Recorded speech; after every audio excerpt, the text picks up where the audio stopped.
मुंबईत राष्ट्रवादी कोर कमिटीची 2 तास बैठक पार पडलेली आहे आणि पार्थ पवारांच्या वरळीतील शुभदा निवासस्थानी ही बैठक पार पडलेली आहे। या बैठकीला सुनील तटकरे, प्रफुल्ल पटेल, नवाब मलिक उपस्थित होते। काल रात्री राष्ट्रवादी मंत्र्यांसोबत झालेल्या बैठकीनंतर आज पुन्हा बैठक पार पडलेली आहे।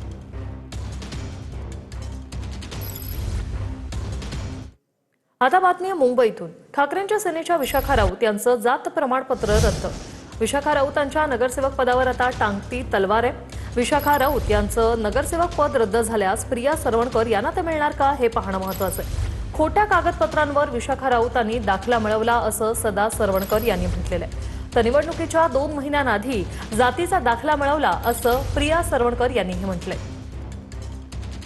स्क्रुटिनी कमिटीवर दबाव टाकला आणि सदा सरवणकर यांचा याच्यामध्ये हात आहे असं कुठेतरी त्यांचा आरोप आहे, त्यांचा सूर आहे। याला उत्तर कसं देणार?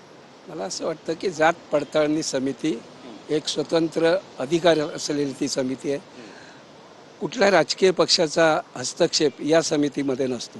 या समितीने पूर्णपणे तपासणी करून जात पडताळणी समितीने तिचे जात प्रमाणपत्र हे रद्द ठरवलेलं आहे आणि त्याची अनेक कारणं त्यांनी दिलेली आहेत। मला असं वाटतं की अनेक नगरसेवकांची नगरसेवक पदंसुद्धा जात पडताळणी समितीने ते जात सर्टिफिकेट जी आहे ती रद्द केल्यानंतर पदं गेलेले आहेत। मला असं वाटतं हाच एक भाग आहे।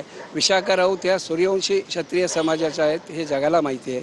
त्यांनी कुठून तरी खोटे पेपर जमा करून पालघरमधून घ्यायची गरज नव्हती आणि ती जी घेतली त्या खोट्या पेपरच्या आधारेच घेतली।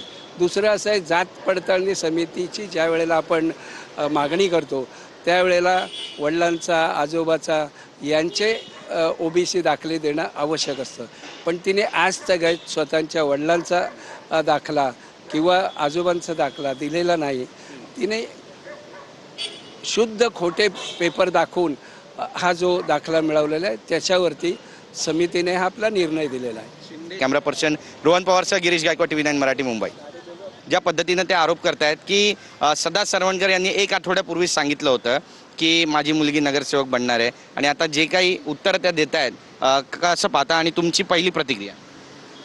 त्या म्हणतात की सरवणकर साहेबांनी 10-15 दिवसापूर्वी किंवा महिनाभरापूर्वी सांगितलं, तर त्या खोटं म्हणतात।